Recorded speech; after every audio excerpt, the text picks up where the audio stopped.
and welcome to the Final Girls podcast. This is Anna, co-founder of the Final Girls Collective and your podcast host. If you're new to the show, every season we explore the intersections of horror film and feminism, looking at a particular trope in depth and how it's evolved through horror history. We're now fully and running up to the end of our season dedicated to vampires, or as I've been calling them throughout all of these episodes, the most elegant and the horniest of monsters. In each episode, I'm joined by a special guest to dive deep into a vampire movie or two, where we discuss the films in detail and try to contextualize them and think about what works and what doesn't. In today's episode, there's going to be a lot of chat about what does not work, because we are taking a look at one of the most financially successful vampire franchises of the noughties, Underworld. Led by Kate Beckinsale as the leather-clad vampire warrior Celine, the first Underworld film, and, well, to be honest, the rest of the franchise, explores the idea that there is a centuries-old feud between vampires and werewolves. And this might be coming to a head with the appearance of a man who might be able to unite the two monster clans by becoming a vampire-werewolf human hybrid? There's a lot of fighting. That is the central premise of a franchise that now spans 3 sequels to the original film, a prequel, and a TV show that's now in development. And I'm joined in this episode by the brilliant writer, presenter, and podcaster Louise Blaine to eviscerate this entire franchise. Let's just say, I have not revisited these films in about a decade. And Louise had never seen them before recording this episode. So it was a journey. And before we go into the episode itself, we have to thank our supporters, Arrow Video, who have made this entire vampire season possible. And Arrow Video bring out the very best in cult and horror films and specialize in deluxe home entertainment editions. They've also now got an online streaming service called Arrow Player, where you can watch a lot of the films that they've also put out on Blu-rays and physical releases. And throughout the season, we are recommending a film that we love from their vast collection. This week, our pick is the very campy horror comedy Elvira, Mistress of the Dark, which is brimming with boob puns and double entendres, and helps solidify the horror hostess as a pop culture icon. And with all of that said, if you're new to the podcast, please know that we discuss the films in detail pretty much from the very beginning. So if you're averse to spoilers of any kind, consider this your warning. And if you really don't mind, and you don't think that you're really going to watch the Underworld films anyway, please enjoy our discussion of the Underworld franchise.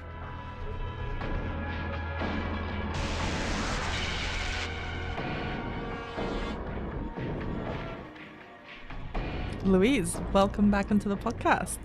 How are you doing? Anna, thank you for having me. How are you? I am very good. I'm very glad my cat has shut up. My fever has gone down, and I'm chatting to you this evening. So I think it's all in all, it's a big win. It's a win for me too. So we're going to be chatting about the entirety of the Underworld franchise. Yes, we are. You know, when I said to you, I'll watch the Underworld movies because I've never seen the Underworld movies. I was like, sure, I'll help Anna out. You're like, yeah, you want to talk about vampires? Sure. I was like, how bad can vampires be? I love vampires. Vampires are great. So I said yes. And then it got closer and you emailed me like, yeah, when are you going to do this? And it's like, oh, now I need to watch them. And then I watched them and now we're having this conversation. And that was a journey, Anna. That was a journey. So I love introducing films to people, but I feel like perhaps I should apologize. Yeah, that's fine. What were your overall, and before we go into the specifics of some of the films, because there are 5 films in the franchise now, we're going to go into moderate depth on 2.5 of them. Yes. What are your overall impressions of Underworld world? It's like The Matrix had a really bad vampire hangover.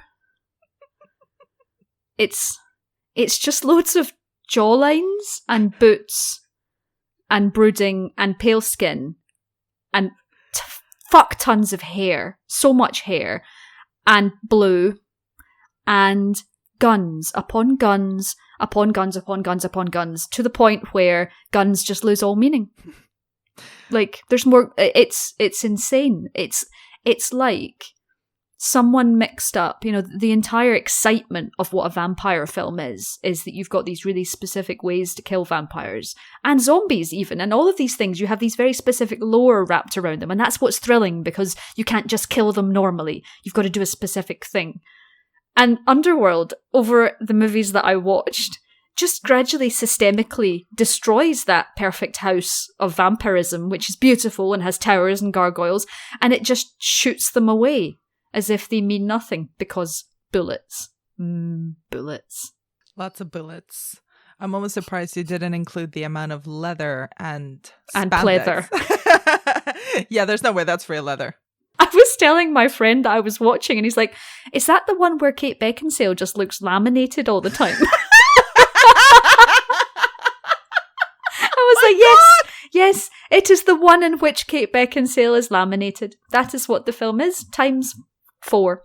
Okay, so let's start with the film that kicked off the lamination of Kate Beckinsale and vampires.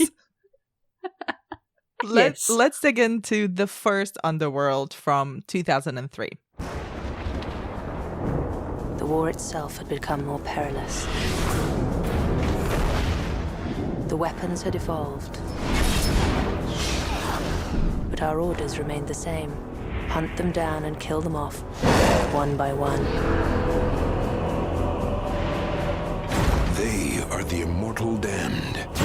One family lusting for power and wealth. The chain has never been broken, not in 14 centuries. Another driven by revenge. Soon we'll defeat the vampires on their own ground.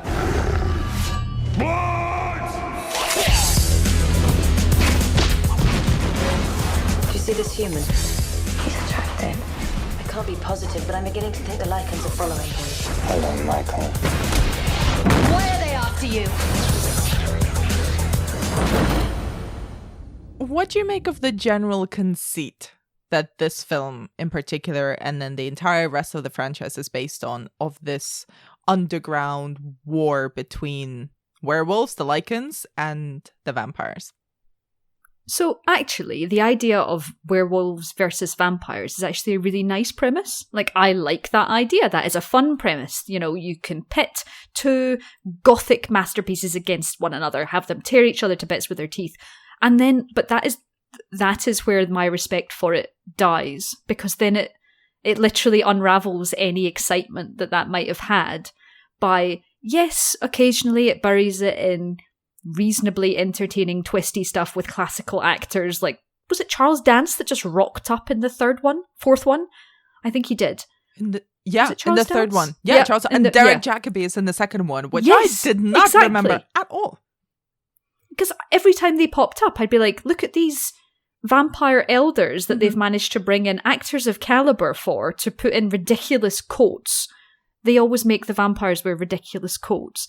And I just feel like it's the most weirdly bloodless vampire thing, because despite the fact that vampires love blood and they're all about teeth, I actually feel like they undo being a vampire. Like, I feel like everyone in it is talking around fangs, but just never really mentions the fact that they're thirsty. Mm-hmm. Where do they drink? Where's food? Well, what's interesting, I love that you bring it up, because I don't think they actually kill a single human. So, Kate does in the fourth one that's kind of the third one. Yeah, but once. One. Barely. There's no... The idea of vampires feeding on human blood seems to not exist in this universe. Yeah. It's kaput.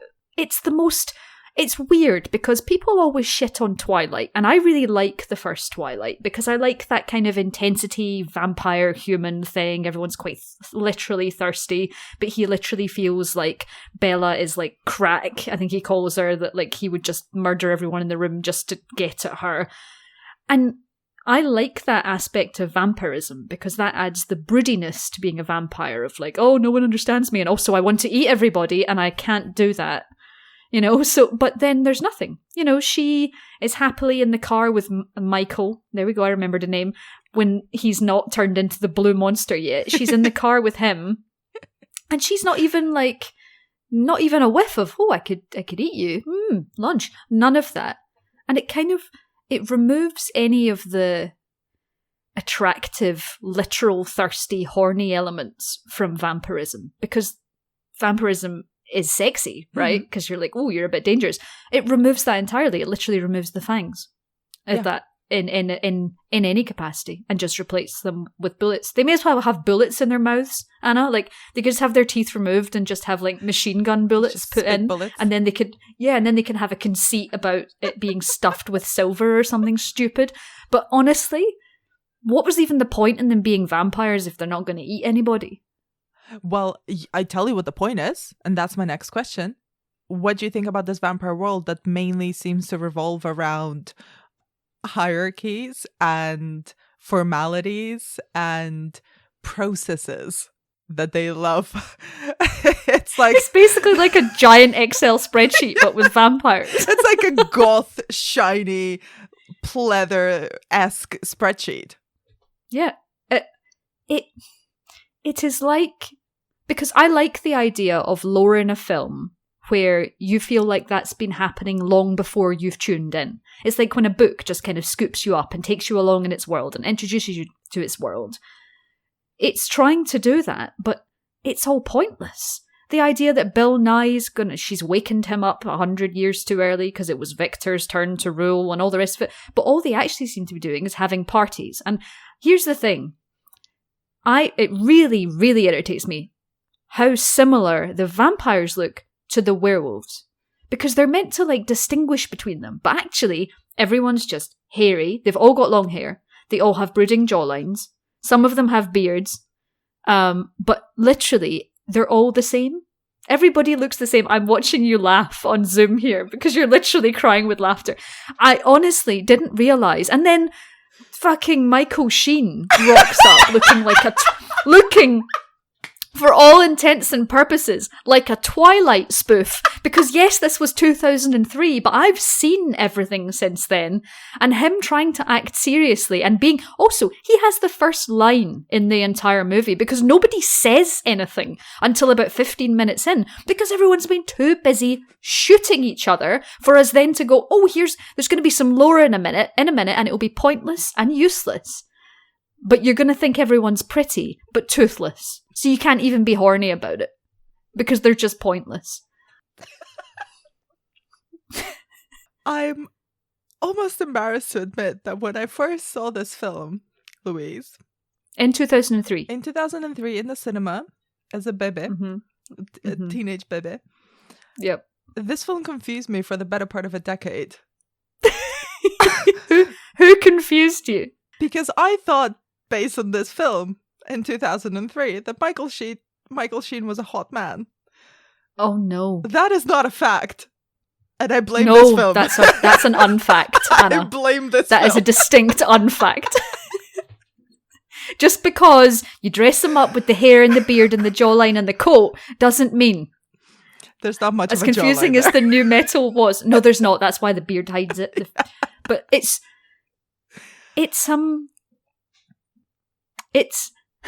I can't believe that I hadn't seen them, and I don't know why I never saw them. Everyone's quite surprised that I didn't cut my little horror-y teeth on Underworld at any point, but I never did.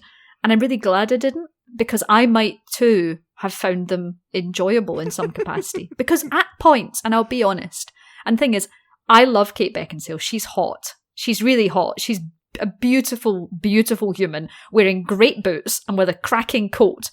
And at points, there were points where I think the movie might have been half the length if they'd just done it at the right speed, because a lot of the time she was just landing in slow motion and spinning in slow motion.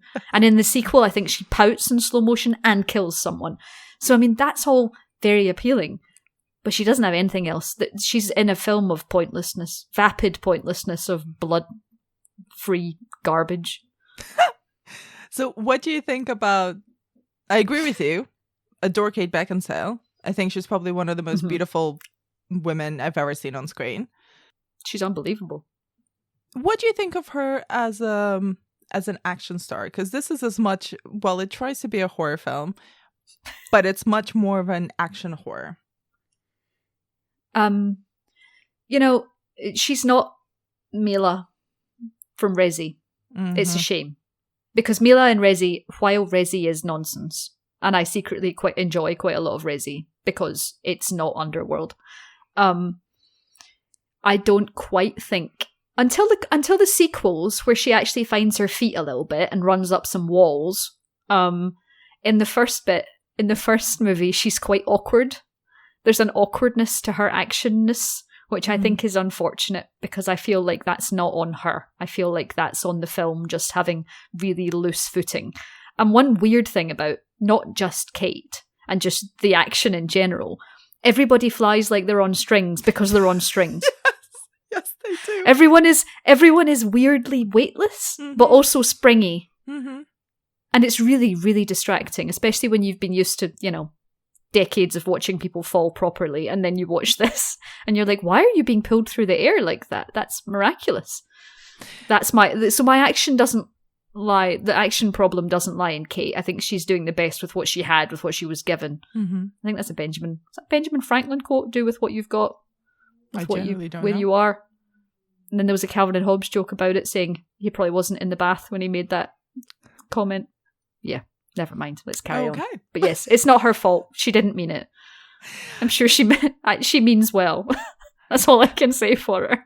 And what do you think of the... You've kind of mentioned two very specific words that I think are very telling and very of the time that this film is made. And those words are nu metal. When you mention nu metal, that's also the first thing that I thought when I was rewatching the films. And the music of it and the visual language of it feels so much of that pocket of time in the early 2000s when we were all very confused and thought that nu metal was a good idea. And listening to a lot of Evanescence. Yep. It is more, instead of a black and white movie, it's a blue and white movie, isn't it? It's just very blue. And not in that like cool, Sleepy Hollow filter way, just blue. Just really, really blue. And I say this having watched, and speaking of nu metal, I was rewatching a stack of the Saw movies for Mike Munzer for Evolution of Horror, and those have like a scuzzy greenness, which is almost nu metal. But Underworld has this just deep obsession with blue. Like the thing is, at the start, it starts with I think she's in this like bell tower and it's raining and it's all very Batman and there's gargoyles. That's quite cool. I'm not going to deny that. It looks like a graphic novel. It is a wonderful shot. It's incredible. They must have like got a new director of photography for the rest of it. But like the fact that she just I'm watching you. Was that too much? I mean, it's true. The first shot was great. The rest of it was dismal. Listen, like, I just love it when you go full savage. And I'm just reminding myself, never get on the wrong side of Louise. Just don't make this film. I just don't really understand that even why in 2003 this launched another 4 movies afterwards. I do find that quite staggering because it's so bloodless and inoffensive. I think that's my problem with it. It's just bland. And even in 2003, bland shouldn't have sold.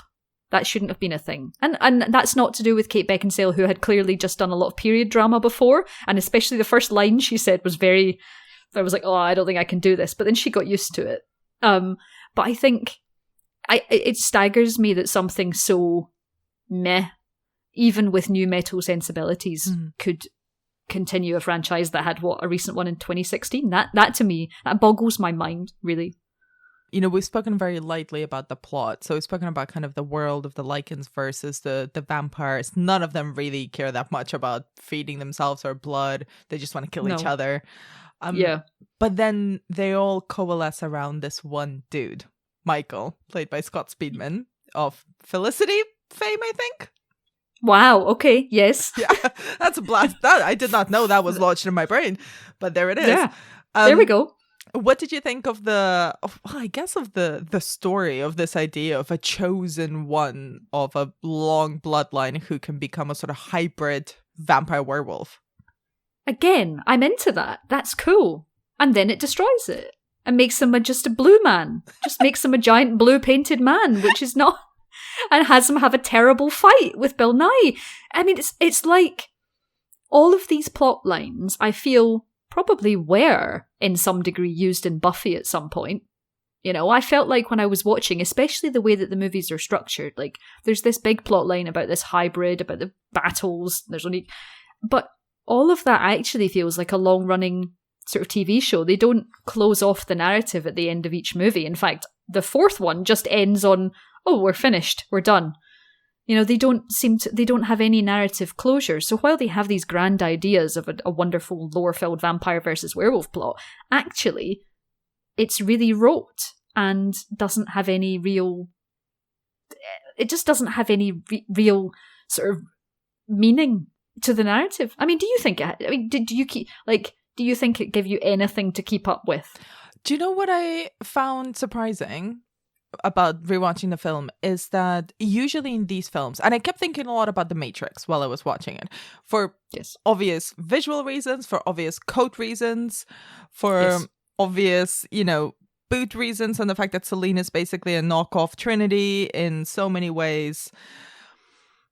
But what I did find interesting, and not necessarily in a good way, is the fact that the chosen one, the guy who, or the person, the character who's supposed to be the chosen one, who is meant to be an exception to all the rules, usually is the lead. Like, we'd follow his story or their story. But here, Michael barely says anything. We don't know anything about him. We just know that he comes from this bloodline. All of his backstory is explained through exposition, through other characters. He doesn't actually get to do that much until he is turned into this hybrid thing. And then he gets a little fight with Bill Nye, but he doesn't even get to kill Bill Nye. Kate Beckinsale kills Bill Nye. No, she does it. Yeah. And then they have this sort of, I guess, by default romance between them. Did that work for you? No, nothing worked for me. No, absolutely nothing worked for me in this movie. Every time it came up with a reasonable plot point, it destroyed it. Like, I also quite like the idea. And now, because I watched them both at once and it's melded into one, did the first one explore the blood memory thing, or was that just the second one? Because I like the idea of a vampire feasting and going, now I know your memories because I ate you. I quite like that, like a consumption thing. That's a cool theme.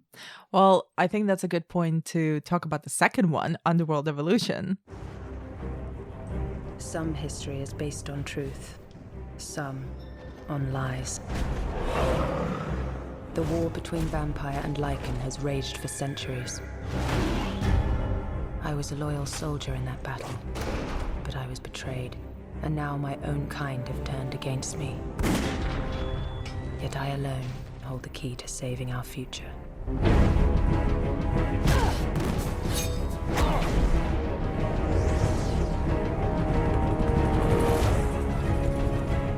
A powerful immortal has returned. Marcus. He's the one. The first true vampire. He was exiled over 300 years ago. What makes you think we're gonna find him now? I was the one who exiled him. Vowing to release an unimaginable evil. There is only one way to defeat him. Find the girl. Bring her to me. Which came 3 years after the first one, and that's the one where there's the blood memory thing comes in. I know they sort of meld all into one, but what did you make of the sequel? Well, that's where I found it interesting sequel-wise, because it literally starts off where the last one ended, like straight off. Like, it's done that Saw thing where it's like, you watched the first one yesterday and we're not really going to... Well, actually, I'd say that we're not going to tell you anything. They do. They do some really terrible previously on flashbacks at the start, which actually made me wish they didn't. Because then it's like, I know I just watched that 5 minutes ago. But I think I actually found... I found the fact that the second one went interesting places. I thought the stupid action sequences with the giant wingy vampire were the stupidest things I've ever seen, but it was fun. I liked the fact that we didn't have to mess around with him being human because he was super powered. I mean, it was just as daft, just as silly. but we got more actors in, and we kind of went deeper into the sort of vampire. Well, actually, we were already in it, but I feel like we did some interesting lore and story things. Maybe slightly more interesting than the first one.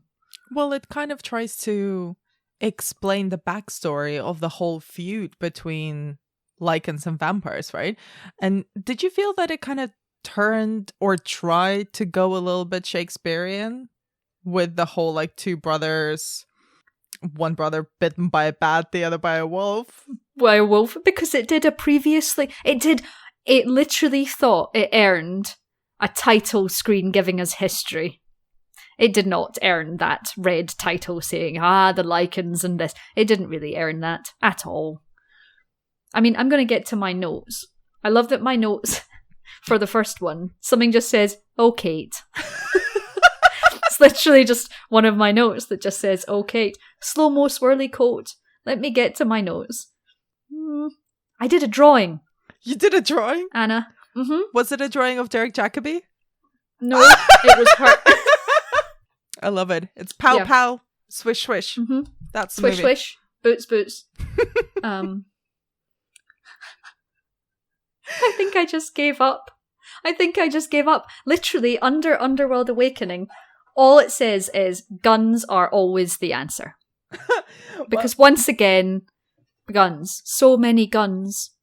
And then, where are all the traditional vampire tropes? Because even though we get a little bit more blood stuff, but there's just nothing. There's nothing vampire-y about it at all. I found it, the second one, I'll be honest, I found actually quite boring. Because at least in the first one, there's quite a lot of pow pow. Yeah. And, a lot of Bill Nye. That's always great. That's always good. Always good. And some nice outfits. But in the second one, it's a lot of talk. It's a lot of lore that they just explain, but don't show. And the showing of it in the way that the vampires and the werewolves, especially Marcus and William, the original werewolf, they're just very CGI from the mid-noughties. Yeah, there's a lot of CG. It's terrible CG too. It's terrible CG, and the creaturification of the vampire kind of, people have different preferences and stuff, and I think it can work really well. Like last week we covered 30 Days of Night, and I'd forgotten how vicious, what a movie. How vicious looking and scary and inhuman those vampires look, right? And they're terrifying. Really, there's just a smidge of humanity there, but they look like monsters. But this, one of my notes for Underworld Evolution was using hybrid vamp-like and pincers, I think I say here, to open cans of paint. Because there's a moment... Oh yes, to throw them on the walls, the windows, so she could get out the car. Oh. And I'm like, is this really the best use of your powers, my dude? You're like the one in a world lycan vampire hybrid, and you're a can opener? That's what you're doing? You're a can opener. But but I also love the fact that despite being told that he's, the one in all the world that can do X, Y, and Z, we actually don't know what his powers are. We have no idea. She even says, I think it's in the second one, we have no idea what your powers can do. Which is the most, it's like Chekhov's sentence, isn't it? Okay, I'm sure this will be replayed at the end. Do you think that was just like a post-it note on a script, or it's like, we need to get back to this bit, guys, and then nobody did, yeah. And then suddenly they were shooting it, and it was like, shit, we need something here. We need a power here. We need him to use one of his powers that's not opening cans. But what did you think, though? There was, when you're talking about the vampire lore, there was a couple of things that were interesting. So I wonder kind of what you thought about not just the blood memories thing, but also the notion that vampires can reproduce organically, as in not by turning people, but by having children. That to me is really strange because, and I think all of these things would be really interesting if we had a setup that we were invested in with a set of rules. And I think when you break those rules, that's when they become more interesting, isn't it? So you think, that's why so much of Buffy worked, because you thought you knew what vampire rules were, and then someone said, oh, it's not like it is in the stories, it's X, Y, and Z. So you were given your new set of rules. But because Underworld almost assumes that you know what a vampire is, doesn't give you any of its own lore, doesn't tell you. I mean, I don't want to know if they have to be invited in, for instance, but I do want to know what kills them, what's weak, what they're strong to, what they can and can't do. And then that way, when someone pulls in, you know, oh, we can reproduce, it's actually interesting. But I think because it's not handled any of those things, Underworld doesn't earn any of its pivots. It doesn't earn a single one of its changes because it doesn't lay down the ground rules to start with. It just piles on bullets. Teeth bullets. I get that it didn't work for you, but what do you think of the way that this film deploys action and violence and action and violence? Yeah. Violence and action and violence. Mm-hmm.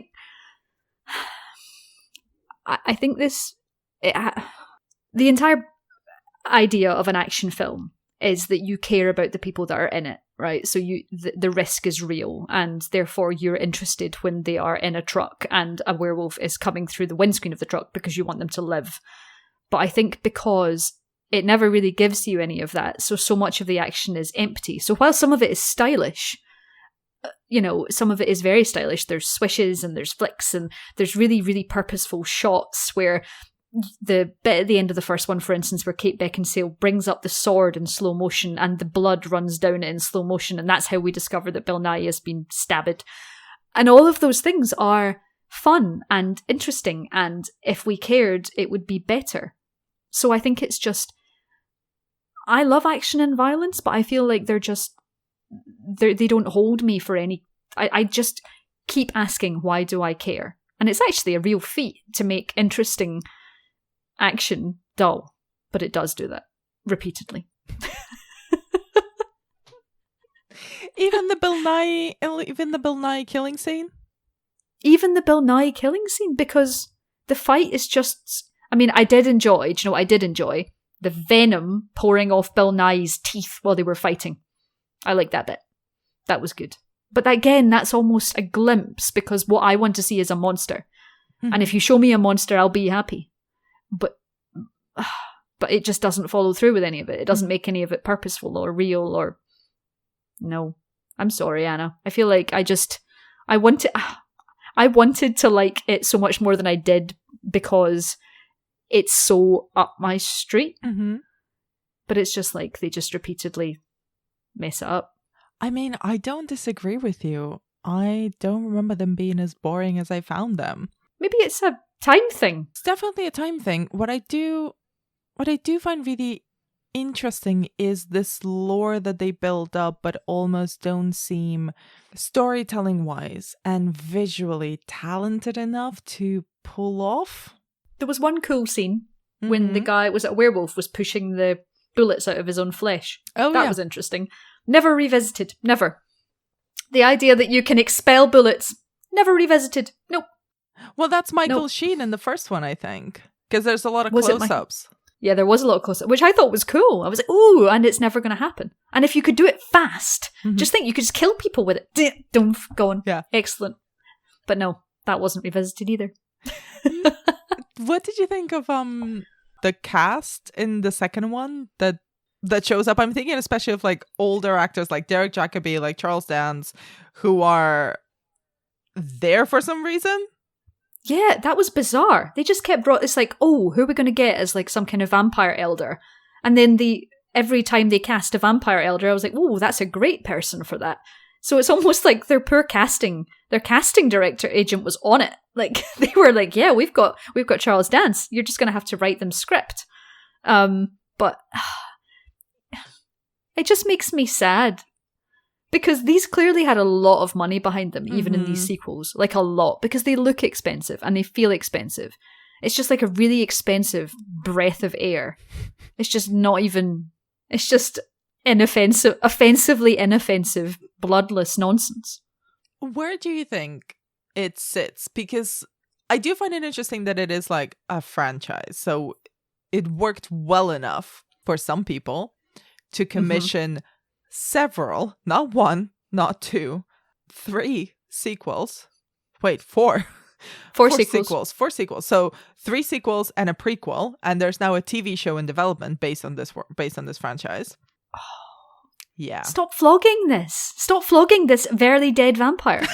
Also, I tried to I started the third one, the prequel, The Rise of the Lycans? The Rise of the Lycans, but then that doesn't have Kate Beckinsale in it. No.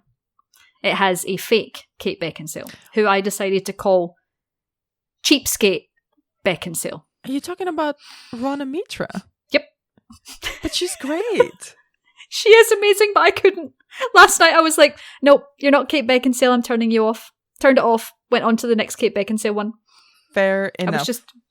I was just really enamored with my terrible pun, so it was fine. I also remember seeing that in the cinema. I had such bad taste. I don't know why. I mean, I have terrible taste, and I don't know why I didn't walk into the cinema to see any of these. I have not revisited it for the purposes of this podcast, mainly because I would like to not be confused again about Michael Sheen. And I remember very distinctly that he got ripped for like half a minute for this film, and I do not wish to revisit this. I don't need it in my life. I'm okay. It's okay. He's a great character actor. That's the box that I want him in. Yep. Leave him in that box. But nail him into that box. Which is, again, not even just a hint of a coffin. Just something to save vampires. Yeah, they do the little underground boothy things where they just sleep for... Actually, I found that scene quite interesting when they wake up the Bill Nye character in the first one. Through blood? Yeah, with all the blood. Yeah, that's the closest it gets to vampires. And it's like a whole medical procedure, and it takes him a long and he's attached to all time. those pipes. Yeah. Yeah. You see, I love that, but again, doesn't really explain any of it. And also, no, that blood comes from blood bags. So it's weirdly sort of like they're vegan vampires, but none of it is really explained. Are they all vegan vampires? Like, it genuinely boggled my mind how she could just hang out in that car with him and just be like, you're coming over. And that's it. And how none of the vampires seemed a little bit pissed off that they had a human in the house, but they weren't like rabid dogs or anything. They weren't like, which is what I would like them to be. Mm-hmm. They were just so, yeah. I mean, they just were not into each other either as food or as love interests at all. Food or friends, neither. And I mean, we've bashed them enough, so let's just completely bury this franchise with Underworld Awakening. Yes, the modern day, 12 years after. Yes. That's the one from 2012. Yes. That's the one where there is no Scott Speedman from Felicity. Nope. And there is no Bill Nye. There's no Derek Jacobi. That's the one with Charles Dance. And what's his face? Pretty boy from something else? A YA He's definitely franchise? from something else. He's from one of the YA franchises. But in this one, the conceit is, Stephen Rea shows up. Fun for him. But the conceit is that humans know that vampires and lycans exist. They don't like them. But also, Celine and Scott Speedman have had a vampire hybrid daughter. So, again, the idea of humans discovering that vampires and werewolves are a thing is interesting. Mm-hmm. And actually, the introduction to this movie has like loads of kind of found footage news reports of like vampires and werewolves being rounded up and tested and put down and all of these things, the purge. All of that is cool. That is a cool conceit. The idea of humans doing this is great, because then the vampires are on the back foot, they have to fight back, but they were never on a foot to start with, is the problem with Underworld. They were never this dominant force in the night. They were just these guys twirling about in coats shooting werewolves. So it doesn't actually matter to us that they've been pursued by humans. And it doesn't, like, the weird thing is that this movie, it's actually almost like a police procedural in some ways, because it's got the police involved going, we must investigate these non-vampires escaping this, facility. And it's, again, massively ill-judged, because when we do follow Celine, that's when she kills someone for the first time. She kills a human, And I was like, you can do it. Look at you. Go you. You can murder them. This is great. And then she doesn't do it again. And then she gets all soppy over a daughter and has literally one piece of script, which was, what did she say? I'm not cold-hearted. I'm just broken-hearted. And it was just this sad monologue of sadness that she did. Oh my God. I've completely erased that from my mind. I've just got written... new coat, white pink lip gloss. Yes! Why did she do that to her lips? Why? Why does she need to? Why is she wearing pink gloss, like lip gloss that is very, very pink and very shiny? It kind of goes against the whole new metal goth thing. Do you know what might have happened, Anna? She might have got 50% off on Glossier. Listen.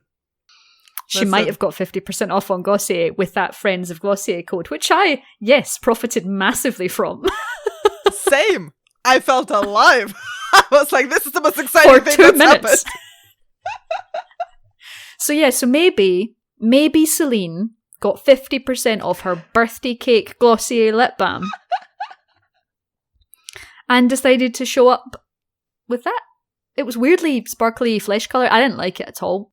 The one thing that I genuinely enjoyed, because I have a soft spot for this era and I have a soft spot for kind of new metal gothy vibe horror adjacent films from that time.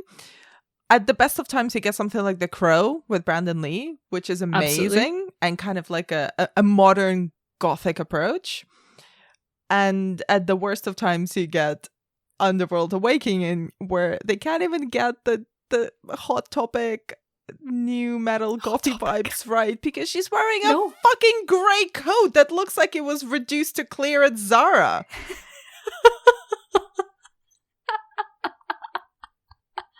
It's actually unforgivable. Like, really. The one consistent element about this entire franchise is how great Kate Beckinsale looks in a big long pleather black coat and laminated big boots, laminated, boots. Laminated entirely in like a skin tight black pleather suit or a spandex suit, and like that amazing corset that she wears that frankly looks great, but also very bad for fighting, I'd imagine, because your entire movement is constrained. But they've even taken that away. What is the point of that? It was all gone. And also, I also think it's really, I don't know, there's something, the idea about bringing a sort of child in as sort of him, the replacement, to show that she has, feelings, and the whole point of Celine is that she's not really, even with him, it didn't seem like she's really capable of feelings. So then by the time a daughter rocks up, we're meant to be like, oh, this is great, this makes perfect sense. No, it doesn't make any perfect sense. No. It doesn't. And do you know, again, there was another moment of vampire-ness. They fed the girl. They one of the vampire elders, she opened up her wrist and fed her. And I was like, this is the most vampire-y this vampire series has been in 3 movies. 3 movies. It took 3 movies before we got someone, a little bit feeding action. Like, why did it take so long? Because that was the only blood bit. The idea of and I like the idea of a little monster just going, oh my god, blood, real blood, I've not been on ice forever. Like, I like that. I like that, but also I kept thinking this entire franchise, we actually get a few scenes of Celine feeding someone from her wrist and like cutting her wrist open to reanimate Victor, and feeding Scott Speedman as well, I think. But the thing is, if these vampires just keep feeding on each other, is that like vampire incest? Yeah. Because vampire cannibalism, eating each other, I mean, hasn't there been, I'm trying to remember, and I'm trying to think about how vampire blood is really, really rich and how it can save them. And I can't even think about it. It must have been in multiple things that it's like basically mega powered, because that's what changes normal humans into vampires. So there's definitely like that aspect of things to it. But the idea that they're just casually just opening a vein, just making themselves like Uber Eats on the go, like, it's just like, it just doesn't hold any power because we've never been told any of the rules. Yes. I think that's the thing. We've never talked. And also, that bit with Scott Speedman where she literally sticks her hand in his chest and wakes him up with a squeeze of the heart and then back out again. It's the stupidest thing I've ever seen. Is it stupider than Scott Speedman using his like super-powered hybrid army wing things to open up cans of paint? I don't... Oh, it wasn't Scott Speedman she saved. Sorry, it was the other pretty guy. I think it was on par. I think opening paint cans with your superpowers and sticking your hand in a dude's chest when that's never been a thing that you've done before, just to give his heart a quick squeeze and reactivate him, like putting batteries in a toy, they're equally as stupid. I mean, as much as I love to hear you eviscerate the film, and I'm done. It's been bloodier than the 3 Underworld films that you've watched and I've rewatched. Which I think is saying something. I wanted to ask you a question to kind of round it up. So, where do you think these films sit in the sort of horror or horror-adjacent action films that we were getting around this era, from the early to like the late noughties? I mean, I'd like to say that they sit under a rock, under a chain, under an anvil at the bottom of the sea, which is where I would put them. But in terms of other horror, I mean, I guess they're like shit Resident Evil clones to me, with vampires. And Resident Evil is bad enough, but at least they're fun. And Underworld isn't even as good as those. I mean, I think Ultraviolet might be better. I mean, that's the realm we're in. I think, or on at least on par. And also, there's that same pattern of the director and his leading lady being together, exactly the same as there is in Resident Evil. Like, that's also not a coincidence, I don't think, in some ways. Like, Mila and Paul and Kate and Len, like, it's... So they're both very similar in that way, but Resi definitely, to me, I can't believe I'm saying this, is the far superior franchise. Bold, Louise Blaine. Yep. I mean, and I like the fact that they did all that thing that if we're revisiting franchises of, this is the one that was filmed in 3D, this is the one that did this, because that was the 4th one was filmed in 3D. There wasn't even that much eye stabbing, although I think I wrote at some point, was this the 3D one? Because it's a bit like that Final Destination with spikes flying through the air. But yeah, like, it makes me sad to hate, because I wish it was better, because if it was better, it would be absolutely my thing, and I would probably have a tattoo of Celine on me, but I don't, because it's bad. Do you know, we cannot fight a losing battle. No, we can't, because we don't have any guns, Anna. Maybe if we had guns. Or pointy wings. Pointy wings. Yeah, pointy wings. Or there was that, you know, the bit with the crazy vampire with the wings, the big wings attacking the truck. Yeah. He reminded me of the monster from Jeepers Creepers. Yeah. So when I was thinking about it, I was just like, you should just like roll the truck over and back, and that would get rid of that particular vampire. Yeah, absolutely. Don't want any Jeepers Creepers. Oh God, no, for many reasons. Yeah. So, to round up, Louise. I'm so sorry. I've thoroughly enjoyed this. But people need to listen. People need to listen to this.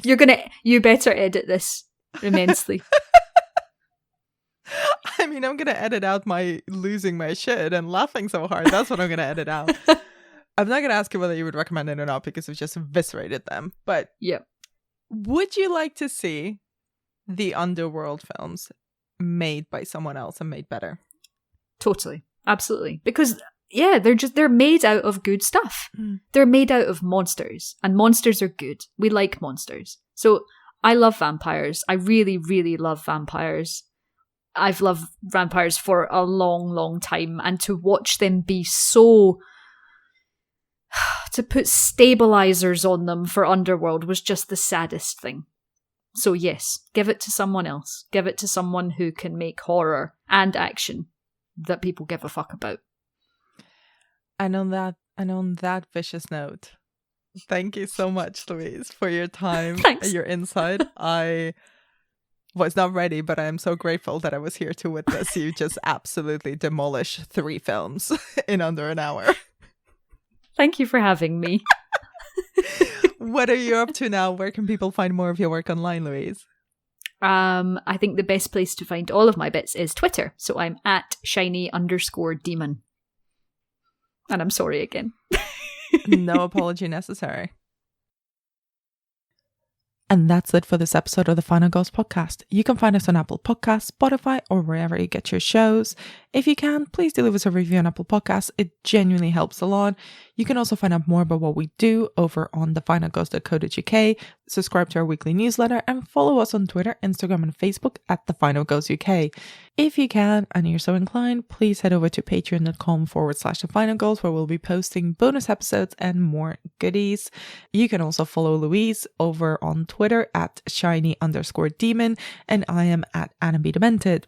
Thank you for listening so far, and next week we are continuing in the noughties, and we'll be discussing 2 international takes on the vampire, Let the Right One In and Thirst.